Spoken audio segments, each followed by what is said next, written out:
Hey guys, Phillips here. This video is going to be on the Paragon point placement for the Demon Hunter. We'll start out with the core stats. It's important that you get to 25% movement speed. So, if you have a couple random rolls of movement speed on your gear, then you can lack a little bit here.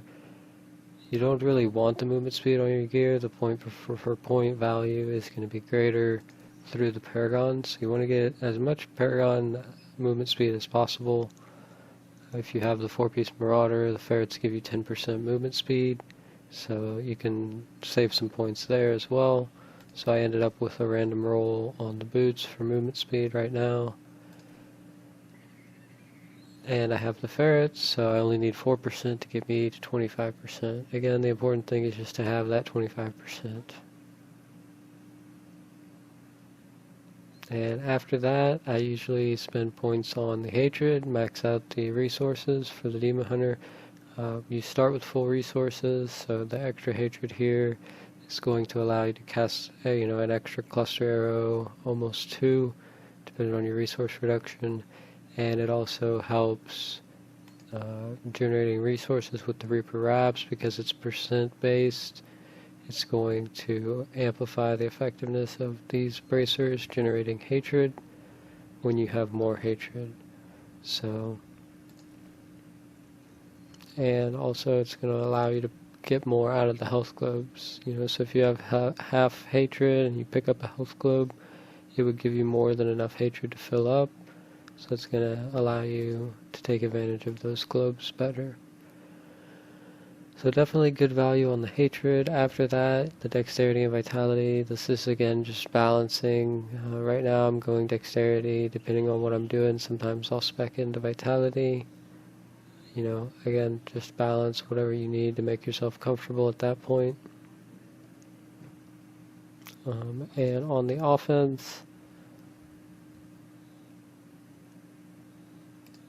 usually if you're running the dual wield, you're going to want to start with the crit chance first, and then crit damage, and then cooldown reduction. You don't really want the attack speed, it's not really helping the build, it's not increasing cluster arrow damage, it's just making you drain resources faster. The cooldown reduction has good value. Now we'll look at the offense. If you're running dual wield, you probably want to start with the crit chance. If you're running a quiver, you're going to want to start with the crit damage. Again, just the importance is to balance the ratio here. Generally, you want to avoid the attack speed, and if you're running the companion or any other cooldowns, you can get some value out of the cooldown reduction. I usually go cooldown reduction before attack speed, after the crit modifiers, just because of the value of the companion. When you have the Marauder, you get a lot from this cooldown, so it's nice to reduce that a little bit. And the attack speed, all it does is makes you run out of resources faster. Doesn't really make you hit any harder. So I would avoid the attack speed, focus on the crit modifiers, and then cooldown reduction. And for the defense, here for the Demon Hunter, mostly all the time, you want to go with the all-res. You don't get all-res from, your primary stat. You don't get armor from your primary stat, so you're going to need the all-res and the armor to help with the mitigation. Focus on the all-res first, and then the armor percent is good after that. I usually go life percent next. The life regen is decent. It could go either way here on the life percent and the life regen. You do get a lot of life per second from the Paragon, but usually I just go with the raw health on the life percent.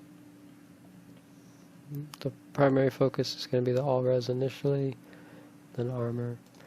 And now for the utility. Here, with a cluster arrow build, almost pretty much every Demon Hunter build, most all of them are going to benefit a lot from the resource reduction. So you definitely want to put points here first. It's like 10% resource reduction. That's going to save you a random roll on an item to get you to the appropriate resource reduction to be able to spam the cluster arrow at an efficient rate.